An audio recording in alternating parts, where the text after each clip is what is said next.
Hi, my name's Stuart Hamilton. I'm with the Ontario Geological Survey, as you probably just heard, and I'm going to talk today about evidence for upward migration of deep fluids to shallow aquifers on the north shore of Lake Erie and Peele Island. And this is an offshoot of the Ambient Groundwater Geochemistry project, which we carried out in southern Ontario between 2007 and 2019. And all of these little dots here are cases where these are individual stations where we've sampled wells. The black ones are bedrock wells, the white ones are overburden wells. So during that field work, we sampled in 2018 Peele Island, and then in 2010 we did the Niagara Peninsula, and they show very interesting, unusual, and similar chemical responses. And so I'm going to talk about those. We'll start off. So this is Peele Island. It's very lovely. It's in the middle of western Lake Erie. It averages only about 3 meters above lake level. And in 2008, we sampled 3 bedrock wells and in the northern half of the island, all of which turned out to be artesian with potentiometric surfaces up to 4 meters above lake level. So this well right here was near the airport, and as you can see, the water level is well up, close to a meter above ground surface. Very surprising, because there's no topographic relief on the island that can account for that kind of hydrostatic pressure in the bedrock wells. And the nearest such relief, topographic relief, is on the mainland, more than 20 kilometers away. And the water has extremely high hydrogen sulfide and concentrations well in excess of 10 milligrams per liter in some cases. And it's untritiated, which is surprising because much of the island exhibits epikarst, and that promotes infiltration. That's the solution enhanced jointing like Clinton Grike, where you'd expect this would result in infiltration, but in fact this water is not shallow and it's not derived locally. It is, and nor is it derived from the lake. It's some deeper source. Now the Niagara Peninsula also had we saw areas with very high hydrogen sulfide. You can see here there's a sulfur spring that in one of the quarries, and unlike most other regions sampled before or since, the groundwater chemistry is not reflective of the lithology of the host aquifer and has similar highly mineralized chemistry across all bedrock aquifers. So this is an example of one parameter. The sulfate in groundwater on the Niagara Peninsula is extremely high, very high concentrations, and that is not restricted to a particular stratum. So one would expect that the salina group here, which is high sulfate in it elsewhere, would be the only place we would get high sulfate on the peninsula, but it's actually everywhere. And other parameters that show this similar response, including dissolved organic carbon. We see dissolved inorganic carbon. We see a carbon dioxide anomaly right across the peninsula, rare earth metals, other metals, and above all, hydrogen sulfide, as mentioned. So in order to investigate the causes of this anomalous chemistry, 2 theses were supported. One in 2011 was Ted Matheson's thesis at Queens, and he published a journal paper from that, Shallow Groundwater Salinization of the Niagara Peninsula. And Caitlin Smal started a thesis in 2015 at McMaster and finished it in 2017. And the results of both those theses are partly included in what I'm talking about today. So this is a result of Caitlin's thesis. Very comprehensive sampling was done. We collected isotopic data for sulfur isotopes and carbon isotopes of methane, and of course the original, the comprehensive suite that we normally collect as part of the Ambient Groundwater Geochemical program, and we sample at about 4 times the density we would normally sample at. And the results show 2 major trends. One is an exogenic sulfate trend, with very high sulfate that is strangely depleted. The term exogenic means from without, from somewhere else. And the delta S34 range from -5 to +10, very unusual. We were perplexed by it at the time. And it's this particular swath right across the peninsula. We also saw evidence for sulfate reduction, either by biogenic or by thermogenic methane. So you can either intrude sulfate-rich fluids into a biogenic environment and have sulfate reduction that way, or you can intrude thermogenic gas into a shallow aquifer containing sulfate, and either one will produce the same response, which is production of hydrogen sulfide. But the results differ isotopically, and Caitlin managed to sort out which was which. So you can see here that she's done that. Now, The origin of the sulfate's a little problematic because, like I said, these numbers are very weird. So we looked at the possibilities. Silurian evaporites fall in this range right here, and of course there are Silurian evaporites on the peninsula, and that would explain a lot of these. Devonian evaporites are not on the peninsula, and they fall in this range, so they couldn't explain it either. The the oxidation of pyrite could explain it, but there isn't enough pyrite in the rocks on the peninsula to go much above a couple hundred milligrams per liter. And then mixing of these various types could result in something in between. And sulfate reduction, the residual left behind after the lighter isotope is eaten by bacteria, could explain these really high numbers. But that leaves us with these extremely high numbers over here, and with no other solution but terrestrial evaporites, which at the time we ruled out, Caitlin ruled out at the time, because there were no terrestrial evaporites. We're not in Death Valley. But actually, as a result of some work that I presented actually 2 years ago now at this venue, about 3 days before I got COVID, these are the results of this study on the Queenston Formation at the base of the Niagara Peninsula. So you can see here, this really is the bottom of the Niagara Peninsula, and it actually has a very strongly terrestrial signal, very similar to White Sands, New Mexico. The gypsum in this formation is quite gypsiferous in this formation, is very similar to the terrestrial signal we'd expect in other places within continents. And so that really surprised us, but at least it gave us a potential source for this exogenic sulfate. So looking at the Allegheny Plateau and the Niagara Peninsula in a regional context, there is far higher relief on the U.S. side. The Allegheny Plateau is not only much higher than anywhere in southern Ontario, it's larger than southern Ontario. It's right to Ottawa. It's a huge area, and it's got an average elevation probably in the range of 450 meters. The Queenston Formation underlies the peninsula, so the peninsula is here. Queenston Formation here is cropping out at the base of the escarpment, but in the center of the peninsula, it's roughly 200 meters deep, and more than that towards the south end. Okay, I'm going to show you a hydrostratigraphic cross-section from Lake Ontario to about 30 kilometers into the northern part of New York State. And you can see here that the hydraulic low point in the whole region is Lake Ontario. This is the case for about 300 kilometers in any direction from Lake Erie. Lake Ontario is by far the lowest hydraulic point. The highest point is going to be within the Allegheny Plateau, and so the water table up there is going to be hundreds of meters higher than Lake Ontario, with Lake Erie being an intermediary. So resolving the strata into hydrostratigraphic units, we have the potential aquifers shown here in yellow, the aquithards in gray, with the exception of the Queenston Formation, which is shown in pink. And note also that these clays in the Salina Trough and at the bottom of actually both lakes would be very effective aquithards as well. So those are pretty good seals. And so the shallow water table again hugs the topography, but there will be a deeper potentiometric surface that occurs down in the deeper strata, and that will be recharged through all the various fractures and faults and whatnot within the Allegheny Plateau, pressurizing the deeper potential aquifers.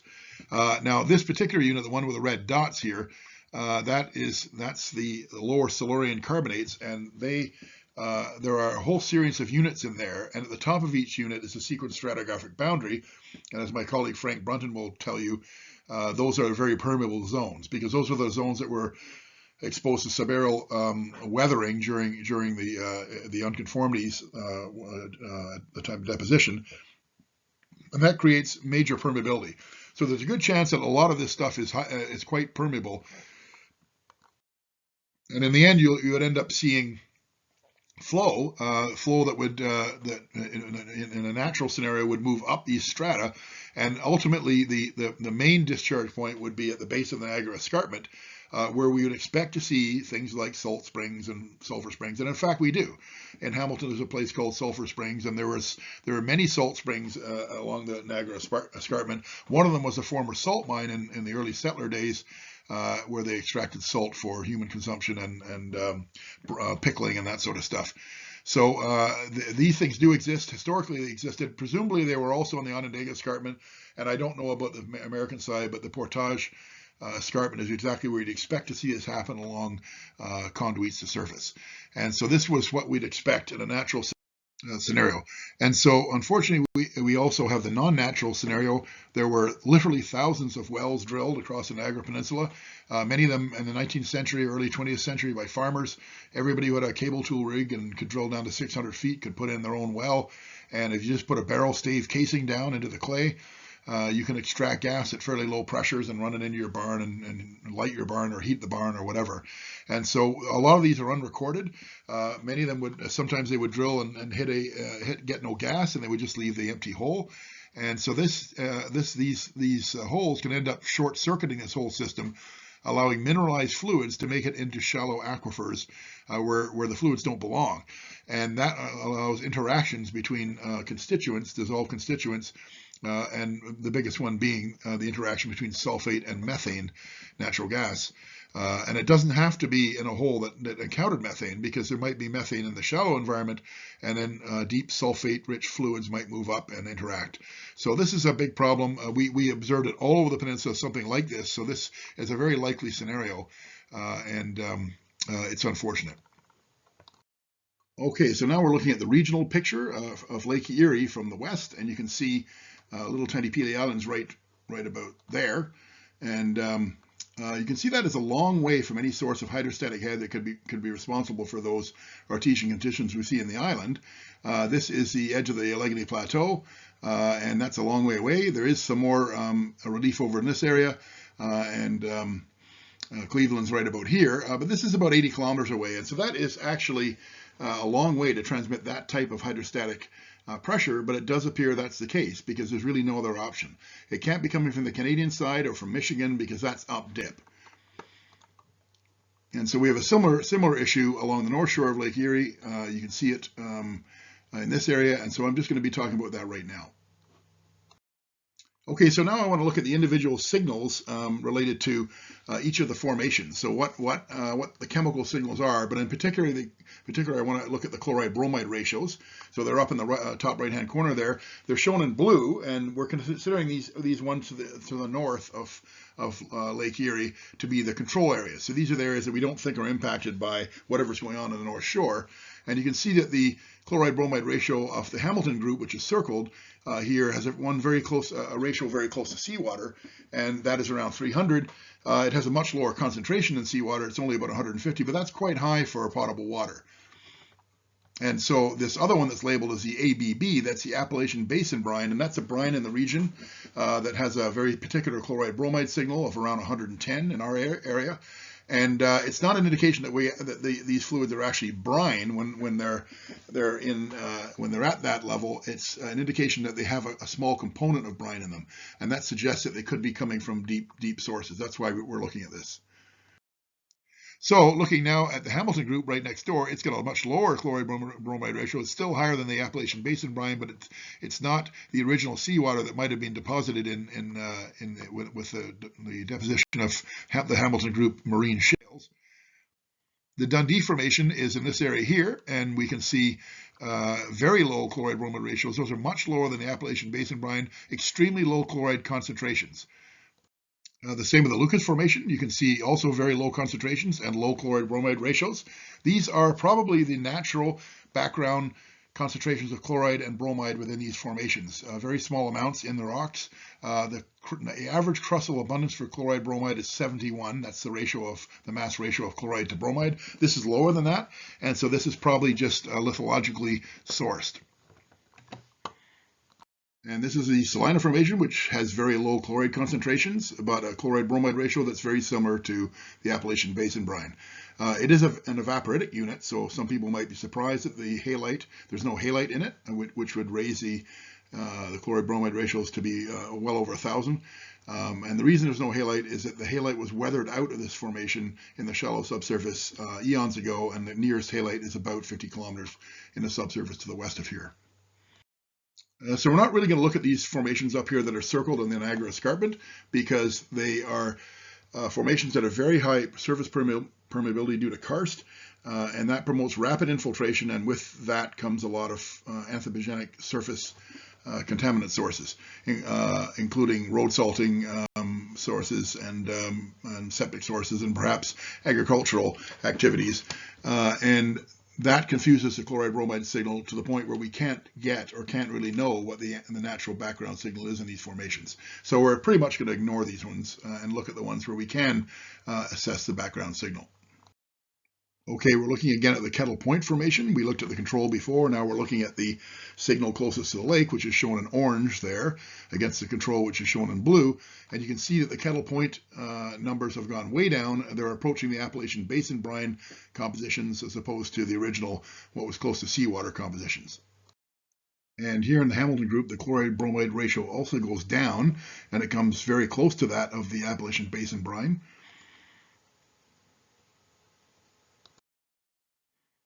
And the Dundee, the chloride bromide ratio actually goes up. And the reason is that it's below the Appalachian Basin brine, and presumably when the chloride increases in this area from a very small amount to about 50, it's increasing because Appalachian Basin brine is being added to the system. And the Lucas formation shows exactly the same thing. We see a slight increase, to the chloride bromide ratio, but not above it, and also, of course, an increase in chloride. And it looks like all of that chloride has a halogen ratio similar to the Appalachian Basin brine. So that leaves the Salina group, and you can see that this area that's red is the exergenic sulfate zone, and it's got chloride concentrations that have increased by a factor of 6. In the whole peninsula, which is shown in pink, they've increased by a factor of about 80. And the chloride bromide ratios are about the same. They were close to the Appalachian Basin brine before, and they're pretty much at the same spot on this time. And so that suggests that the fluids that are invading the Niagara Peninsula are Appalachian Basin brine impacted. The concentrations are not extremely high, just like everywhere else, but the component of halogens that are in there are related to the Appalachian Basin brine, and that means that the fluids are from below. And similarly, we can say along the entire North Shore and Peele Island that the observation is that the unique chloride bromide signals for each formation are all being replaced by a uniform chloride bromide ratio, and that is the chloride bromide ratio of the Appalachian Basin brine. And that suggests that the whole region, although the concentrations are still very low, the whole region is being flooded by fluids from below, and the chloride bromide ratio is just the fingerprint that tells us that's happening. Okay, now these are the combined conclusions of Caitlin Smal, Ted Matheson, and our recent work at the OGS. And those are that exogenic sulfate results from deep Queenston impacted fluids moving up the anthropogenic conduits into shallow aquifers. Those conduits are probably all these little freckles here. Those are the gas wells on the Niagara Peninsula. And there are probably hundreds or thousands more that we don't know of. And so hydraulic pressure originates in the Allegheny Plateau and likely induces northward flow upward along the south dipping strata into Ontario. Gas also moves up locally, but the effects are more proximal to the source well. So the chloride bromide ratios show impact without the Queenston influence across the rest of the peninsula, all along the north shore of Lake Erie and on Peele Island. The hydrogen sulfide production results from sulfate reduction, usually by natural gas, and this is either due to deep gases, deep thermogenic gas moving up into shallow aquifers that naturally contain sulfate-rich fluids, or deep fluids moving into shallow aquifers that naturally contain biogenic gas. So one way or the other, you're putting sulfate together with natural gas from whatever means, and the end result is a lot of hydrogen sulfide. This is sulfur oxidizing bacteria that's flowing away from this well in these fluids. Down below here in the bottom right-hand corner, that's probably an existing well, but they notice that apparatus on top, that's for removing fluids that come into the well, because they plug up the well and shut off the flow of gas. And so they do, this problem still exists today, and whoever built that apparatus probably built it 50, 100 years ago even, and whoever's using it now is probably using it for that purpose. And so the problem still exists. Anyway, I hate to leave this on a sour note, but that's all I had to say. Thank you.